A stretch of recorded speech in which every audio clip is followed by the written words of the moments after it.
La comunicación pública o diseminación de la información se da cuando una persona da un discurso a un grupo amplio de personas. Este discurso tiene tres objetivos: entretener, informar y persuadir a la gente. Los buenos oradores son aquellos que tienen conocimientos amplios de retórica. La retórica es cuando la persona utiliza los medios indicados para persuadir a la gente que está escuchando.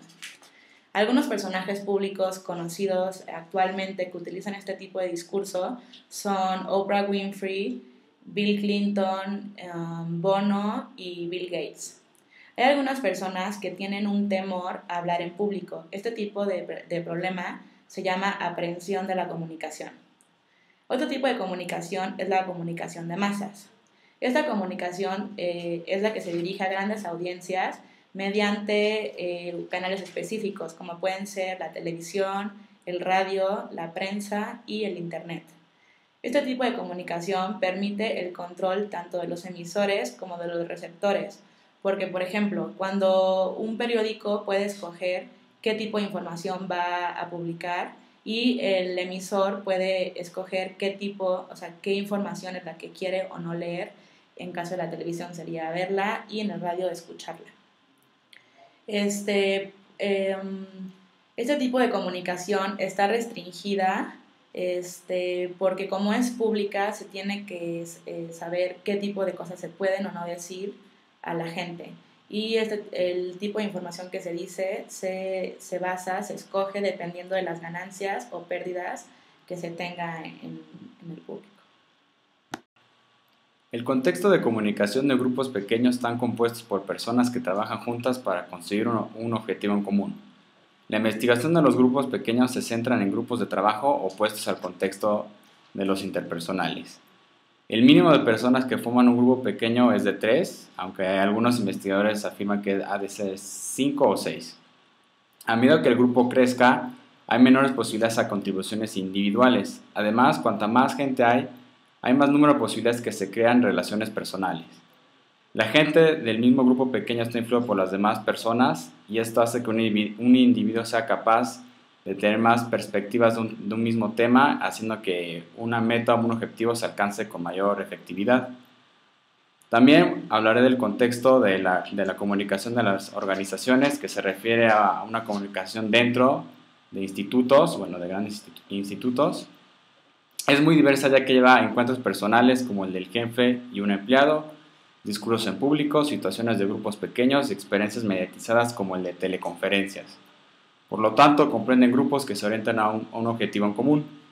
Lo importante es que la jerarquía es fundamental en este tipo de contexto.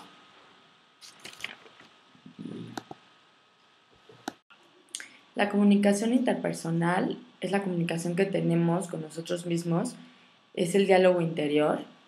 Este incluye otros contextos como cuando se imagina, se sueña y se resuelven problemas en la cabeza. Todos tenemos diálogos internos, pero varían de una persona a otra.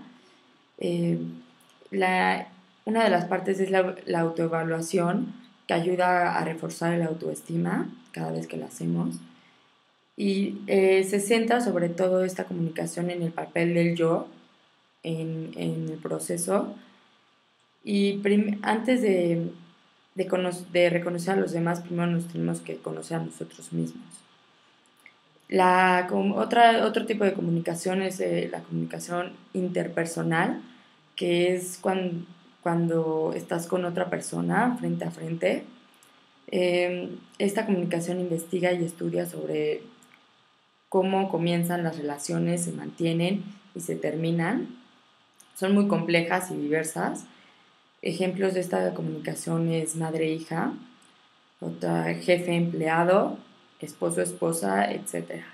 Cada individuo tiene muchas de estas relaciones y cada una de ellas son diferentes, lo cual lo hace tan complicado. Según una escritora americana que se llama William Cather, la comunicación empieza en el corazón de todo hombre y de toda mujer.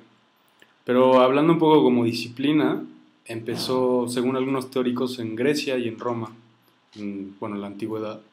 Pero ahora la disciplina moderna pues empezó más o menos hace como 100 años y se remonta, bueno, a algunas organizaciones, algunos individuos que fueron esenciales para la historia, para el desarrollo de esta disciplina.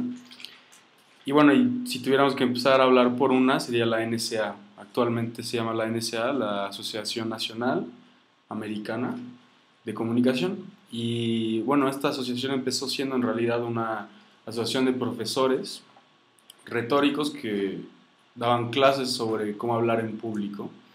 Y estos profesores hicieron una organización y que hacía convenciones anuales, que publicaba sus investigaciones, etcétera, etcétera.